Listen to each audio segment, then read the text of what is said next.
Hi hello friends, welcome to our YouTube channel. అందరికీ ఓం నమో భగవతే వాసుదేవాయ నమః. అందరూ చాలా మంది ఏడుసినారో రథం ఎలా చేయాలి, చేసే విధానం అర్థం కాక కొంచెం తెగమత పడుతున్నారు. అదేమీ ఉండదండి, చాలా సింపుల్. స్వామివారికి ఎంతో ఇష్టమైన 7 అని పదం వచ్చేలాగా 7 పిండి ద్వీపాలను అయితే ఏర్పాటు చేసుకోవాలి. ఈ పిండి దీపాలు ఎలా చేసుకోవాలి అని అనుకుంటున్నారా? వరిపిండి, ఆవు పాలు, అరటిపండు, ఆవు నెయ్యితో చక్కగా పిండిని చపాతీ పిండిలా చేసుకుని 7 దీపాలను చేసుకుని దీపాలకు గోవిందనామాలు కూడా పెట్టాలండి. అలాగే మన మనసులో తీరని కోరిక ఏమైనా ఉన్నా తీరాలనుకుంటే స్వామివారికి ఎంతో ఇష్టమైన ముడుపును కూడా తయారు చేయాలి. ఈ ముడుపు కోసం ఒక తెల్ల బట్టను తీసుకుని దానికి పసుపు రాసి ఆరబెట్టుకోవాలి. అది ఆరిన తర్వాత చక్కగా మన కోరిక నెరవేరాలని మనకు తోచినంత ద్రవ్యాన్ని అందులో పెట్టి సుగంధ పరిమళాలన్నీ వేసి చక్కగా ముడుపు కింద కట్టుకోవాలండి. ఆ ముడుపుకు కూడా గోవిందనామాలు పెట్టి స్వామివారి పాదాల దగ్గర సమర్పించుకోవాలి. ఇలా చేసుకున్న తర్వాత మనం పిండి దీపాలు అలాగే స్వామివారికి ప్రసాదంగా చలివిడి, వడపప్పు, పానకం కూడా పెట్టుకోవాలన్నమాట అండి. మీ వీలుని బట్టి మీరు ప్రసాదాలు ఏవైనా పెట్టుకోవచ్చు. ఒకవేళ అది కుదరని వేళ మీకు దగ్గరగా ఉన్న ఏ ఫ్రూట్స్ అయితే అవైలబుల్గా ఉంటావో అవన్నీ కూడా చక్కగా పెట్టేసుకోవచ్చు అనమాట. ఈశాన్య భాగంన స్వామివారిని పీఠం ఏర్పాటు చేసి స్వామివారిని అలంకరించుకోవాలండి. ఇలాగా ఏ పూజకైనా వినాయకుడి పూజ ముఖ్యం కాబట్టి అలాగే వినాయకుడిని కూడా పక్కనే పెట్టేసుకున్నాము. మన ఈ 7 దీపాలతో పాటు మనం నిత్యం చేసుకునే దీపారాధన కూడా చేసుకోవాలన్నమాట. 7 దీపాలలోనూ ఒత్తులు వేసుకుని నెయ్యిని కానీ ఆవు నెయ్యిని కానీ కొబ్బరి నూనె కానీ వేసి దీపారాధన అయితే చెయ్యొచ్చండి. అలాగే ఏక ఒత్తితో ఈ దీపాలన్నింటినీ చక్కగా వెలిగించుకుని మన మనసులో కోరికను తలుచుకుంటూ దీపాలన్నీ వెలిగించాలండి.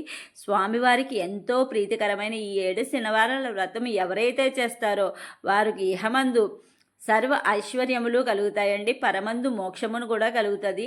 కలియుగమునకు ప్రత్యక్ష దైవం ఎవరంటే మనకు వెంకటేశ్వర స్వామిగా మనం చెప్పుకుంటాం అన్నమాట.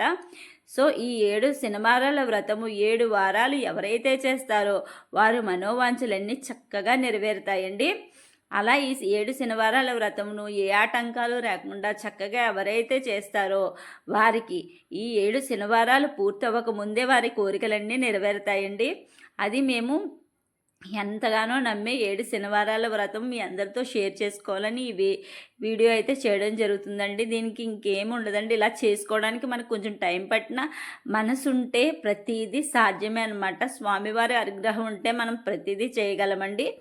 అలాగే ఈ గోవిందనామాలకి ప్రత్యేకమైన బుక్ ఏముండదండి. మన దగ్గర ఉన్న పుస్తకాల్లో గోవిందనామాలు ఏవైతే ఉంటాయో అవన్నీ చదువుకొని చక్కగా స్వామివారిని మనస్ఫూర్తిగా తలుచుకుని పూజనైతే సంపూర్ణం చేసుకోవచ్చు అనమాట అండి.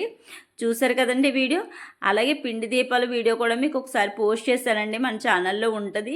పిండి దీపాలు ఏ విధంగా క్వాంటిటీలు కలుపుకోవాలనేది కూడా మీకు చేశాను అనమాట. అది కూడా చూసుకుని ఒకసారి మీరు చేసుకోండి. ఆ స్వామివారి అనుగ్రహం మీరు కూడా పొందాలని మనస్ఫూర్తిగా కోరుకుంటున్నానండి. ఆ 7 కొండలవాడు మాతో పాటు మీ అందరికీ కూడా అష్టైశ్వర్యాలు, ఆయురారోగ్యాలు, సుఖ సంపదలు, సిరి సంపదలు అలాగే ముఖ్యంగా ఆయురారోగ్యాలు ఉండాలని మనస్ఫూర్తిగా కోరుకుంటూ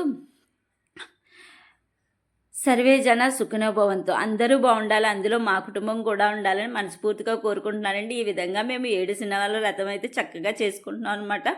సో వీడియో చివరి వరకు వీక్షించి మీకు ఇంకా ఏ విధమైన పూజా వివరాలు ఏమైనా కావస్తే కనుక మీరు అడిగితే నాకు తెలిసినవన్నీ తెలియజేస్తానండి. Thank you for watching video. Govinda Govinda.